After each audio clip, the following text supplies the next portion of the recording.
नमस्कार दोस्तों। आप हिंदू मुस्लिम में फंसे रहिए, आप तमाम नफरत में फंसे रहिए, आप कांवड़ उठाते रहिए और आप मरते रहिए, लेकिन नरेंद्र मोदी अपने दोस्तों के साथ में क्या करेंगे यह तय है। भारतीय जनता पार्टी क्या साजिश रचेगी, कैसे इस देश की संपत्ति, पैसा, रुपया, जमीनें हड़पेगी, उन सब की प्लानिंग में लगे रहे। आप देश बनाने की सोचिए, देश के लिए सोचिए, वो देश से लूटने की सोचेंगे। जी हां, कमोबेश आज यही हो रहा है। आपको यह फंसाया जा रहा है कि अयोध्या में मुईन खान ने एक नाबालिग बच्ची से रेप किया।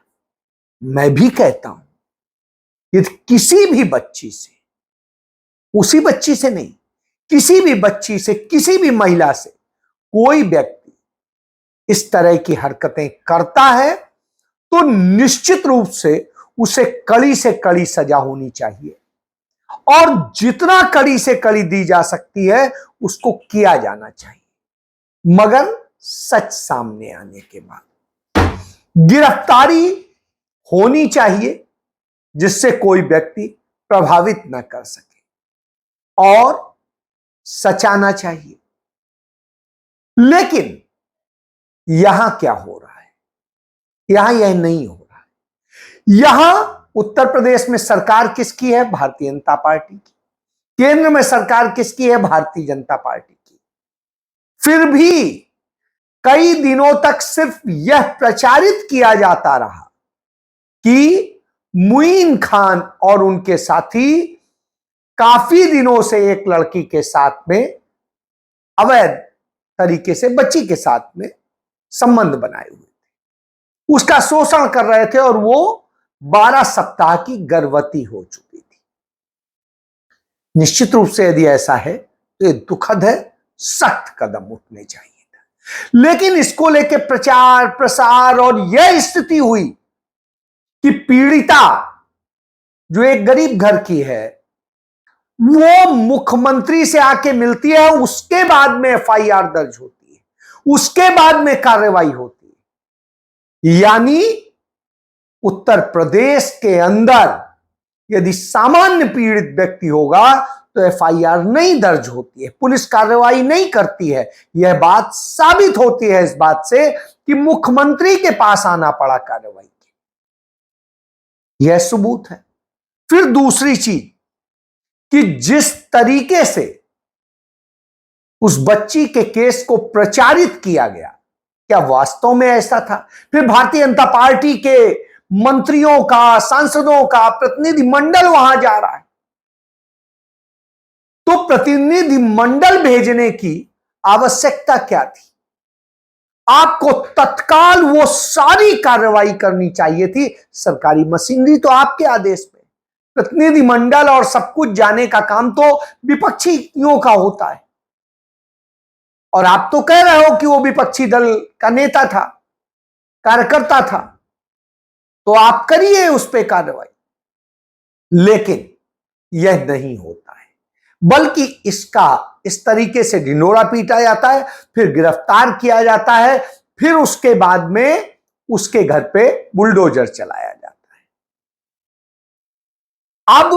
अब तक उसका घर अवैध नहीं था, अब अवैध हो गया। अब तक सारी चीजें नहीं थी। निश्चित रूप से वहां के पूर्व विधायक, पूर्व मंत्री पवन पांडे ने बड़ा स्पष्ट कहा कि इसमें लड़की की मां का और आरोपी का, दोनों का नार्को टेस्ट होना चाहिए कि सच्चाई क्या है सामने आए। उत्तर प्रदेश के पूर्व मुख्यमंत्री और मौजूदा सांसद अखिलेश यादव ने कहा, बिल्कुल यदि अपराध किया है तो कड़ी से कड़ी सजा होनी चाहिए और डीएनए टेस्ट होना चाहिए कि वो बच्चा आखिर किसका है, किसने क्या किया। दूध का दूध, पानी का पानी हो जाएगा, साइंटिफिक जांच हो जाए। क्यों नहीं कराना चाहते? क्यों नहीं ये हो रहा है? इससे तो यह बात साफ दिखाई देती है कि यह साजिश रची जा रही है सिर्फ बदनाम करने के लिए, और यदि साजिश रची जा रही हो तो निश्चित रूप से गलत है। हमें याद है 2018 में सहारनपुर में 3 मुस्लिम युवकों के खिलाफ रेप की एफआईआर दर्ज हुई थी, गैंग रेप। सबको जेल भेजा गया, बेचारे 6 महीने जेल में रहे, और उस दौरान उनके घर परिवार सबको तबाह कर दिया गया। और जब उसका कोर्ट में केस आया, सारी चीज आई, तो पता चला कोई रेप हुआ ही नहीं था, किसी जांच रिपोर्ट में नहीं आया। फिर भी पुलिस ने चार्जशीट करी। आप इससे समझिए कि किस तरीके से खेल किया जाता है। जब यह सब हो रहा हो तो तमाम तरह के खेल होते हैं। आगरा में एक लड़का एक नाबालिग लड़की के साथ में, 9वीं में पढ़ने वाली बच्ची के साथ में रेप करता है, और न जाने क्या क्या करता है। क्या उसके यहां बुलडोजर चला? नहीं चला। क्यों? क्योंकि वो हिंदू है। मुस्लिम नाम आएगा तो बुलडोजर चलेगा। जब लखनऊ में बारिश से पानी भर जाता है और बच्चे जब उसको लेकर के वहां पर खेल रहे होते हैं और दूसरी बदतमीजियां कर रहे होते हैं, तो एक बाइक में सवार दंपति जाते हैं, उसकी लड़की के साथ में, महिला के साथ में बदतमीजी होती है। मैंने उसे ट्वीट किया, तब पुलिस ने लिखा मुझे कि हां कार्रवाई करेंगे, और उसके बाद में पहले तो कहा पुराना है वीडियो, फिर बाद में और टरकाया गया। बाद में एफआईआर दर्ज हुई तो 2 लोगों को गिरफ्तार किया। एक लड़का यादव था, एक मुस्लिम था। क्योंकि उन दोनों का उस घटना में वीडियो देखने से पता चलता है नहीं अपराध था, वो दूर खड़े थे। अपराध करने वाला जो लड़का था वो भारतीय जनता पार्टी के विधायक का सगा भतीजा था, उस अंकित सिंह को। लेकिन मुख्यमंत्री उत्तर प्रदेश का जो भगवा पहनता है, ड्रामा करता है संत होने का, योगी होने का और न जाने क्या क्या होने का, वो सदन के अंदर उन 2 बच्चों का नाम लेता है, एक यादव का, एक मुस्लिम का। वह नहीं बताता है कि बाकी जो 15 बच्चे हैं वो सारे हिंदू हैं। तो आप इससे समझ लीजिए कि किस तरह से नफरत फैलाई जाती है, और इस तरह से नफरत फैला के खेल क्या होता है। खेल यह होता है कि जिस समय हम लोग चुनाव में व्यस्त थे, दूसरी जगह व्यस्त थे, नरेंद्र मोदी अपने दोस्तों के लिए खेल करा रहे थे। उन्होंने अयोध्या की वह भूमि, जो भूमि सेना के उसके लिए आरक्षित है बफर जोन के तौर पे, उस जमीन को उनकी प्रिय राज्यपाल जो है उत्तर प्रदेश की आनंदीबेन पटेल, उनसे उस भूमि को मुक्त करा दिया।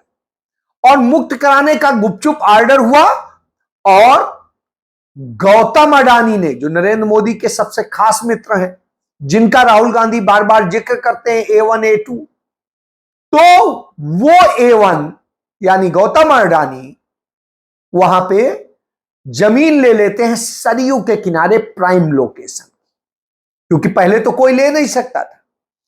और उसके बाद में उन्हीं के साथ साथ रामदेव, जिसे लाला रामदेव भी लोग कहते हैं, वो हरियाणा के एक भाजपा नेता के साथ में मिलकर के वहां जमीन ले लेता है।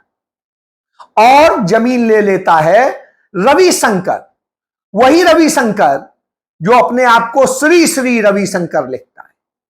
और इस तरह से एक बड़ी भूमि पर जो सेना के लिए आरक्षित थी, जिससे कि बफर जोन, जिसमें वो प्रैक्टिस करना था, युद्धाभ्यास करना था, और वो डोगरा रेजिमेंट की वो, क्योंकि भारत की एक सीमा वहां पड़ती है बिल्कुल पास, तो वह उन्हें दे दी जाती है।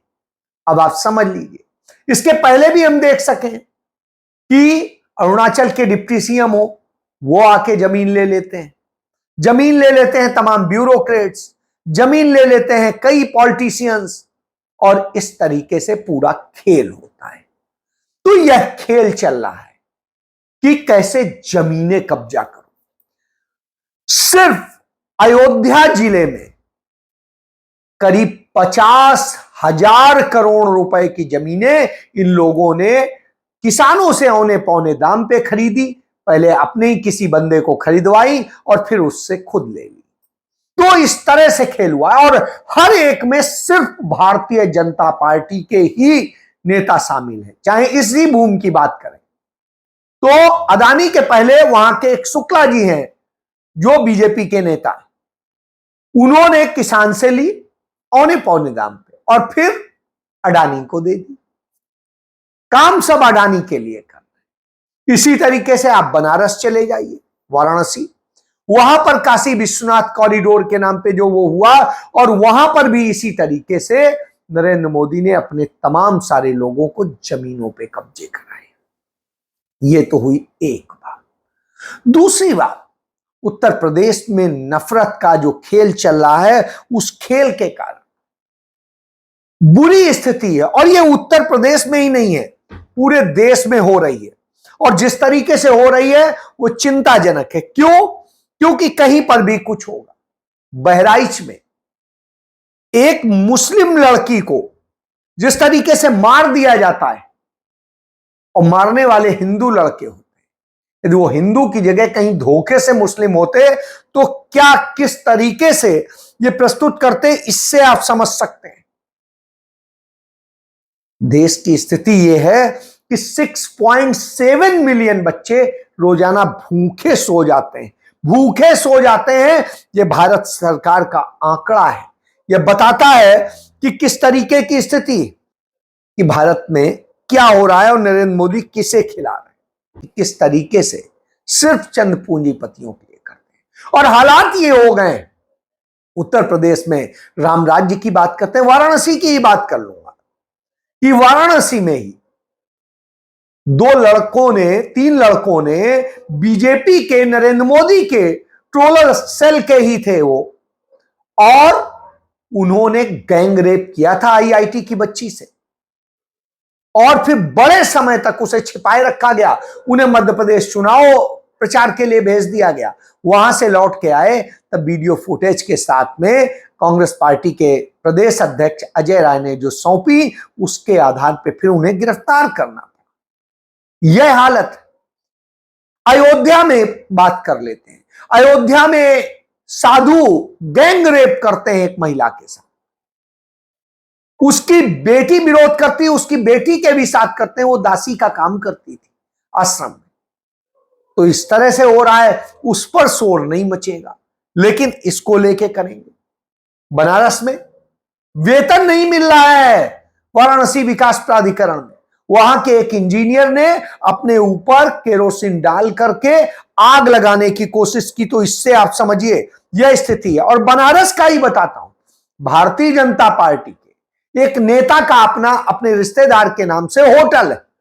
उस होटल में वो सेक्स रैकेट चलाता था, और वो सेक्स रैकेट पकड़ा गया। 10 जोड़े बेड पर नग्न मिले। अब आप समझिए, भाजपा का नेता चलाता था, कोई और नहीं। पूरे देश में यही हालत मची हुई है, तबाही की हालत। तब कौन बनेगा आवाज, कौन दर्द को समझेगा? लोग यह बात कहते हैं, और जब यह बात आती है तो सामने आता है कि सिर्फ राहुल गांधी ही तो हैं जो ऐसा कर रहे हैं। राहुल गांधी रामचेत जो मोची था उसके गए थे, उसके दर्द को समझा था, जाना था, और फिर उसकी मदद की। आज वो खुश है। उसने राहुल गांधी को एक जोड़ी जूते बना के भेजे हैं कि जिससे वो एक बार पहने।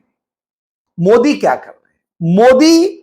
मोदी ने भारत को तबाह कर दिया है। कभी 8 बजे रात को घोषणा क्या होती है, नोटबंदी हो गई।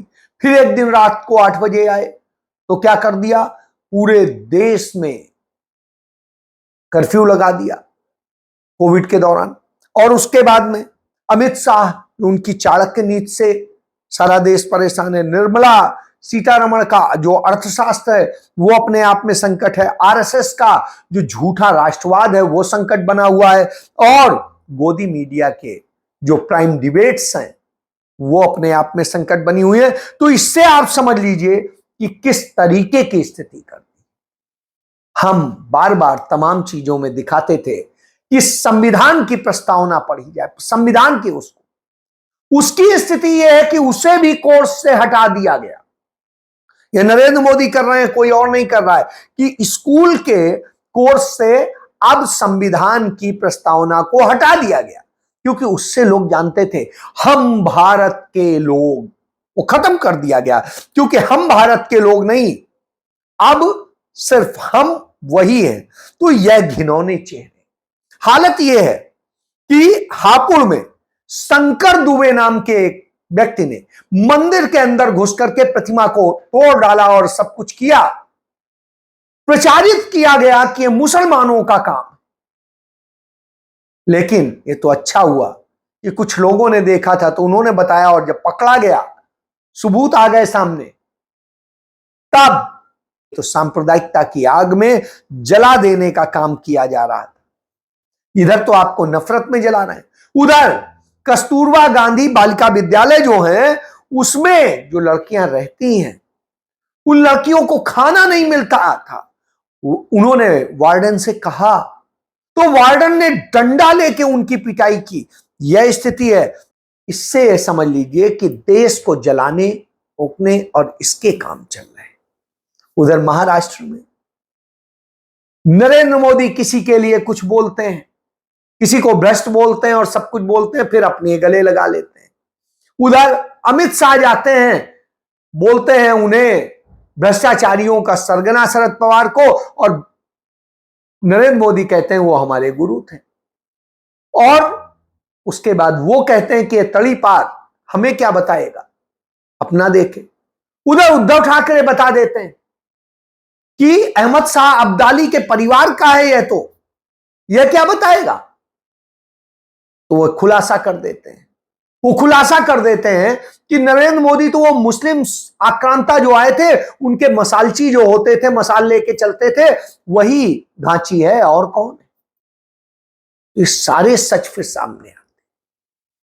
आप किसको किसको करें। तो ये नफरत की आग में आपको झोंक कर अडानी अंबानी जैसे लोगों और जो इनके बाबा हैं, इनके पेट बाबा जो बोलते हैं इनके लिए, उनको सारी जमीनें, सारी संपत्ति, सारे पैसे सब देने का काम।